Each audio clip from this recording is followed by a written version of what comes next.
عزو سلام تقبل فون وارتباط بمكتال تركوب زغركم تعزبتنا كم يتعلم لو محمد عشان شديشان مسكرن فركم على فرنسا دالو هاجراون زياتات حيزكم قريبا لهم نمكتالكم بغور بزعدم ساعاتكم تصنح ميكال حدقو فلماق مكنت وتاتو فيلم اب زوبا دوبا وكح بحري مربات مقرابن معقاب ماين حمدن بسفحي تسرح له مزخاخر غريبو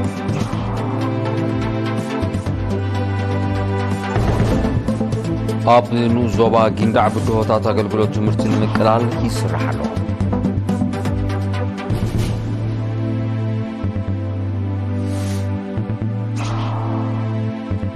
اب زوبا غاشواركا سبورتي قد دماغمال نممعبال بعتو بكسرح متحساسب غريبو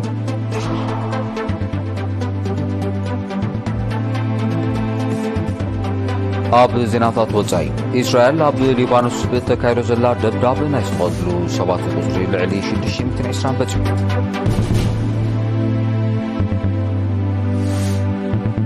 امريكا مس جابان هندن استراليا مسريتاتو زلا ጸጥታዊ ኪዳን ጸጥታ ኤስያ ፓሲፊክ ዝርግ መሆኑ ተገለጹ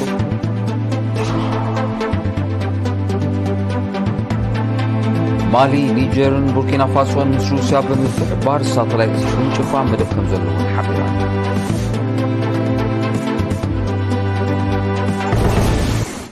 ዝርዝር ዜና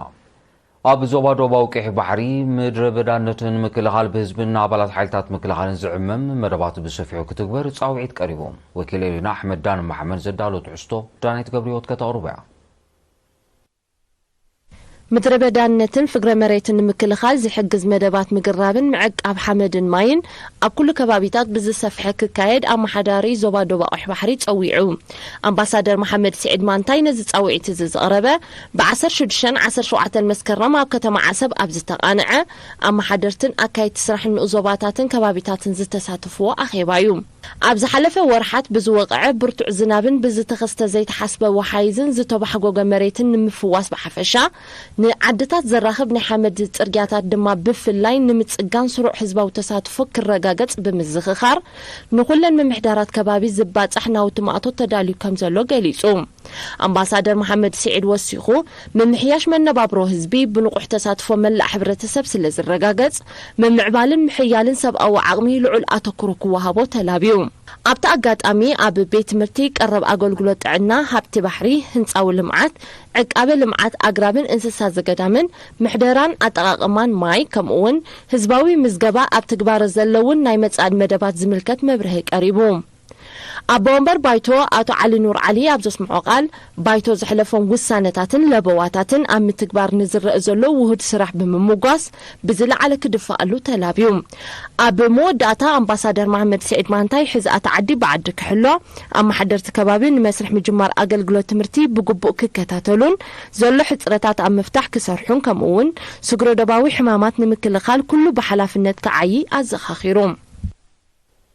نابي كالزينا مسنسقرم اب نزوبا جندع اب مسرح ممار مستمارن زقاطن بدهوتات نمقلال يسرح كمزلو بيت صحفه تابعت تمرتي اب زكايرو اخيبا غليصو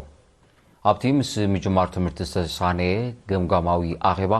حلفي بيت صحفه ممر غبريسوس ملس اب زغربه صبصاب اب عامه تمرت 2023 4 نستات 45 متر دقانستو كاب زركبو معصوتو شومونتشن 438 تمارو متن محلاف سونا شديشين ميتاوت متن متراف دو مع الصرت وحري ميتاوت كم زنبر حبيرو شلتنت ولدي بكراتن واحدن ممهران كمون تحت تقدسنا تمهارو كابك اند بدوتات منبارون بمتقاس بمدب عاريتو اب روحو كوابيتات عقون بوسان حسيتن تودادرت تمهارو كفري كم زبقو عارديو بقعات مرتين مرقاتن تساتفو دك انشون محيالن بابالات بايتون بيت مغرن استخايد غوسكواسات وصيتاوي كم زنبر زحبرت اب چنفر ميسه تمرتي زوبا سيوناو قحي بحر حلافيت ممحدار فاينانسن ويزورو امنا صالح وصيتن تساتفون تمهارون مبرقه وحدتا محدرت كبابن اكالات منغستن كلل صويعه زي كايد گمگامات بلچاتا تاب مللاي بدوتا تاب مفتاح زلو غدا عبي مخان زغلصا محدار نو زوبا گيندعاتو عمر يحيى مقراس تمهارون نمكتا اب محيال سلوساوي زندنا ولدي تمهارون ممهرانن بعثوك سرح تلابيوم تساتفتي اب موداتا وحده كالات قدمه تمرتي اب كتما قلطو فتح كناديلو ዕድል ምሸታዊ ትምህርቲ ክሰፍሕ ከምኡውን ምቁራጽ ተምሃሮን ብኩራት መምሃራንን ብግቡእ ክጽናዕን ኣራሚ ስጉምቲ ክውሰድን ተላብዮም ኣብ ዞባ ጊንድዕ ካብ ቅድመ ትምህርቲ ክሳብ ካልኣይ ደረጃ ስሩዕ ኣገልግሎት ዝህባ 36 ኣብያተ ትምህርቲ ኣለዋ መበል 63 ዓመት ምጅማር ብረታዊ ቃልሲ ህዝቢ ኤርትራ ኣብ ኢጣልያ ከተማታት ሮማ ሚላኖ ቦሎኛ ቶሪኖ ፓርማን ካታንያን ብዝተፈላለዩ መሰናዶታት ተዘኪሮም ብ22 መስከረም ኣብ ከተማ ሮማ ብዝተኻየደ መደብ ኣምባሳደር ኤርትራ ብኢጣልያ ኣቶ ፍስሓ ጽዮን ጴጥሮስ ኣብ ዘስምዑ ቃል ባሕቲ መስከረም ትእምርቲ እምቢ ንመግዛእቲ ከም ዝኾነት ብምጥቃስ ዓመት መፀ ንዝኽራ ዝውደብ ድግሳት ድማ መርያ ናይቲ ን30 ዓመታት ዝቐጸለ ቃልስን ድሕሪኡ ሰዓበ መድረኻት መኸተን ዓወትን ከም ዝኾነ ገሊጾም ኣብተን ካልኦት ከተማታትን ሓለፍቲ ውዳበታት ተመሳሳሊ መልእኽቲ ዝሓዘ መደረታት ኣስሚዖም እቲ ናይ ዝኽሪ መደባት ብባህላውን ኣዘናጋዕ መደባት ዝተሰነዩ ነይሮም ኣብ ዞባ ጋሽባርካ ቅድድም ኣግማል ከም ዓውዲ ስፖርት ንምምዕባል ብዕቱ ክስራሕ መተሓሳሰቢ ቀሪቡ ብደረጃ ዞባ ብ21 መስከረም ኣብ ንኡስ ዞባ ሃይኮታ ብዝተኻየደ ውድድር ቅድድም ኣግማል ዝተረኽበ ኣማሓዳር ዞባ ጋሽባርካ ኣምባሳደር መሓመድ ዓብዱ ሕሩይ እቲ ዞባ ብጥሪት ብሓፈሻ ብዓይነትን ብዝሕን ኣግማል ድማ ብፍላይ ሃብታም ከም ዝኾነ ብምጥቃስ ጽጹይ መጽናዕትን ዳህሳስን ተገይሩ ንስፖርታዊ መዓላ ዝኾነ ኣግማል ዝልለያሉን ብዘመናዊ ኣገባብ ዝተሓዛሉን ባይታ ንምፍጣር ልዑል ኣተኩሮ ክወሃቦ ከም ዝግባእ ገሊጾም ፕሬዚደንት ሃገራዊ ፌደሬሽን ቅድድም ኣግማል ኣቶ ሳልሕ መሓመድ ኣቡበከር በገኑ ኣብ ጋሽባርካ ንቅድድም ዝበቕዓ ምሩጻት ዓሌታት ከም ዘለዋ ብምጽናዕቲ ከም ተረጋገጸ ብምሕባር ኩነቱ ዘቤታዊ ረብሓታትን ኣብ ዓውዲ ስፖርት ዝሳተፋሉ ባይታ ንምፍጣር ኣስተምህሮን ስልጠናን ወነንቲ ክወሃብ ምምሕዳራት ድማ ቅድድም ኣግማል ኣብ በዓላትን ጽምብላትን ጥራይ ተደሪቱ ንኸይተርፍ ስጉምቲ ክወስዳ ተሓሳሲቦም ፕሬዚደንት ፌደሬሽን ቅድድም ኣግማል ዞባ ጋሽባርካ ኣቶ መሓመድ ዑስማን ሽላል ድማ ኣብ ሃገርና ካብ ዘለዋ 4 ዓሌታት ኣግማል እተን 3 ኣብቲ ዞባ ከም ዝርከባ ካብኣተን 2 ድማ ንቅድድም ተመረፅቲ ምዃኖም ብምሕባር ፌደሬሽን ቅድድም ኣግማል ዞባ ምስ ወነንቲ ኣግማልን ምምሕዳራትን ተዋሂዱ ንቅድድም ዝኾነ ዓሌታት ምፍታሽ ዝሕግዝ ዳህሳስን ውድድራትን ብምስራዕ ኣተባባዕ ውፅኢት ዝተረኽቦ ፃዕሪ የካየድ ከም ዘሎ ረዲኦም ወነንቲ ኣግማል ብግዲኦም ንውድድር ዝበቕዓ ዓሌታት ስለ ዘለዎም ኣብ ሃገራውን ኣህጉራውን መድረኻት ንኽሳተፉ ዕድል ክፍጠረሎም ተላብዮም ኣብ ዞባ ጋሽባርካ ሳት 105,000 ብያታዊ ኣገባብ ዝእለያ ኣግማል ክህልዋ ከለዋ ንኡስ ዞባታት መንሱራን ሃይኮታን እቲ ዝበዝሐ ቁፅሪ ኣግማል ዝውንነን ነበርቲ ምምሕዳር ከባቢ ነፋሲ ጥብ ዝበለት ማይ ንምዕቃብን ፍግረ መሬት ንምክልኻልን ኣብ ምዕቃብ ማይን ሓምድን ብሓፈሻ ኣብ ምትካልን ምክንኻንን ኣግራብ ድማ ብፍላይ ኣርማዕ ወፍራታት የሰላስሉ ኣለዉ እቲ ብጋንታታት ተወዲቦም ምስ ኣባላት ሓይልታት ምክልኻል ተዋሂዶምን ዘካይድዎ ዘለዉ ስራሕ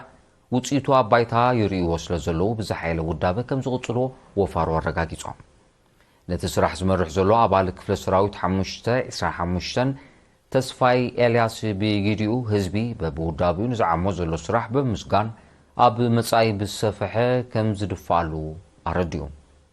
ኣመሓዳሪ ምምሕዳር ከባቢ ነፋሲታቱ ሓሰን መሓመድ ድማ ሎም ዓመት ልዕሊ 19,000 ቀላሚጦስ 2,500 ሰራውን 2,000 ዒቃን ብህዝቢ ክትከል እንከሎ ካብ ሰይዲቺ ክሳብ ነፋሲት ኣብ ዘሎ ኣጻድፍ ድማ ብኣባላት ሓይልታት ምክልኻል ክፍለ ሰራዊት 525 ተመሳሳሊ ዕዮ ከም እተዓመ ኣነፂሮም ሓንቲ ካብ 17 ምምሕዳራት ከባቢ ንኡስ ዞባ ጊንዳዕ ዝኾነት ምምሕዳር ከባቢ ነፋሲት 414 ስድራ ቤታት ይነብራ ዝኸበርኩም ተዓዘብቲ ሽዒቡ ዝቐርብ ዜናታት ሃገራት ወጻኢ ክኾኑ ምክትታልኩም ክትቀጽሉ ደጊመ ብኽብሪ ዕድም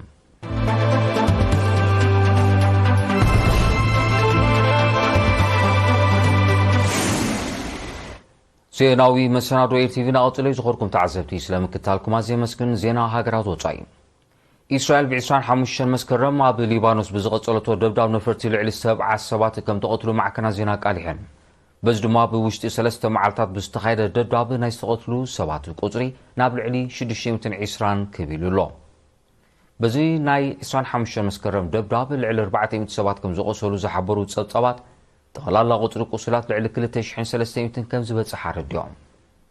ብሰንኪ እቲ ደብዳብ ልዕሊ ፍርቂ ሚልዮን ሊባኖሳውያን ከም ተመዛበሉ እውን ክፍለጥ ተኻይሉ ኣሎ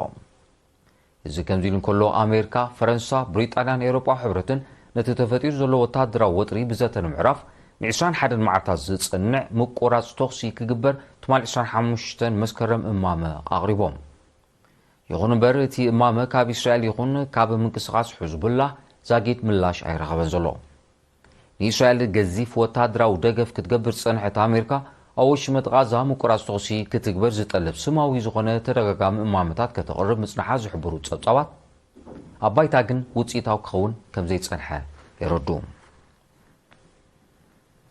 ኣሜሪካ ምስ ጃፓን ህንድን ኣውስትራልያን ምስሪታቶ ዘላ ጸጥታዊ ኪዳን ዞባ ኤስያ ፓሲፊክ ኣብ ጸጥታዊ ሓደጋ ዝእቱ ምዃኑ ሰሜን ኮርያ ወቒሳ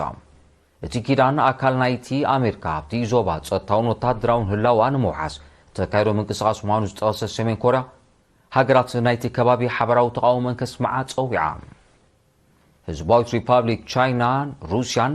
ነዚ ቋድ ተባሂሉ ዝጽዋዕ ጸጥታዊ ኪዳን ክቃወምኦ ጸኒሐን ኣለዋ ፕሬዚደንት ጆ ባይደን ኣሜሪካ ምስ ሰለስቴን ሃገራት ዘለዋ ጸጥታዊ ምትሕግጋዝ ከም ተስፍሖ ኣብ ዝሓለፈ ቀረባ መዓልትታት ኣብ ዝተኻየደ ዋዕላ ናይተን ሃገራት ምግላጹ ዝዝከር እዩ ኣሜሪካ ምስ ሃገራት ዞባ ኤስያ ጸጥታውን ወታደራውን ኪዳን ክትምስርት ናይ ፈለማ ከምዚ የኾነ ዝጠቐሱ ተንተንቲ ፖለቲካ እቲ ውዕላት ረብሓታታ ንምስማር ቀንዲ መሳርሒ ኮይኑ ከም ዘሎ የረድኡ ኣሜሪካ ብሪጣንያን ኣውስትራልያን ኣብ 2021 ዝኸተሞ ጸጥታዊ ውዕል ኣካል ናቶ ምዃኑ እዮም እቶም ተንተንቲ ብተወሳኺ ዝጠቕሱ ሃገራት ዞባ ሳሕል ዝኾና ማሊ ኒጀር ቡርኪና ፋሶን ምስ ሩስያ ብምትሕባር ሳተላይት ኩንጭፋ መደብ ከም ዘለወን ገሊፀን እቲ መደብ ብቐንዱ ጽላት መራኸቢታት ንምምዕባልን ጸጋታት ምድሪ ንምህድሳስን ዝዓለመ ምዃኑ ዝጠቐሳ ሰለስቴን ሃገራት ብዛዕባኡ ኣብ ዝሓለፈ ሳልስቲ ናይ ሰብ መዝርክብ ከም ተኻይደ እውን ኣፍሊጠን እቲ ውጥን ስሉጥ ኣገልግሎት መራኸቢታት ዝህብ መርበብ ንምውዳድ ሓጋዝ ምዃኑ ዝጠቐሳተን ሃገራት ትግባሩ ከም ዝቀላጠፋ ረድየን ማሊ ኒጀርን ቡርኪና ፋሶን ኣቐዲመን ኣብ ሲቪላዊ መዓላታት ዝውዕል ኒውክለሳዊ ጸዓት ምህናጽ ዝኽእል ስምዓት ምስ ሩስያ ከም ዝኸተማ ዝዝከር እዩ ሰለስቴን ሃገራት ሽበራ ንምግታውን ምስ ሩስያ ጸጥታውን ወታደራውን ስምዓት ክኽትማ ጸኒሐን ኣለዋ እተን ሃገራት ኣብ መሬተን ዓስኪሮም ዝጸንሑ ወታደራት ሃገራት ምዕራብ ክወፁ ከም ዝወሰና እውን ዝዝከር እዩ ዝኸበርኩም ተዓዘብቲ ዜናታት ንምዛም ቀንዲ ነጥብታቱ ክደግመልኩም ኣብ ዞባ ደቡባዊ ቄሕ ባሕሪ መደባት ምግራብን ምዕቃብ ማይን ሓመድን ብሰፊሑ ክስርሓሉ መዘኻኸሪ ቀሪቡ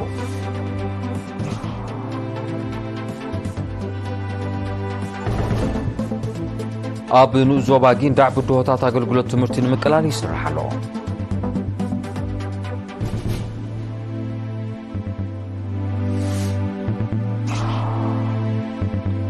ኣብ ዞባ ጋሽባርካ ስፖርት ቅድድም ኣግማል ንምምዕባል ብዕቱብ ክስራሕ መተሓሳሰቢ ቀሪቡ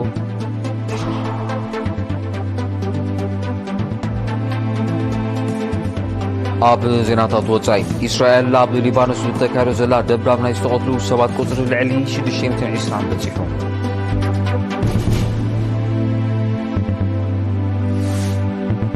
ኣሜሪካ ምስ ጃፓን ህንድን ኣውስትራልያን መስሪታቶ ዘላ ጸጥታዊ ኪዳን ጸጥታ ኤስያ ፓሲፊክ ዝዘርግ ምዃኑ ተገሊጹ ማሊ ኒጀርን ቡርኪና ፋሶን ምስ ሩስያ ብምትሕባር ሳተላይት ክውንጭፋ መደብ ከም ዘለዎን ሓቢራ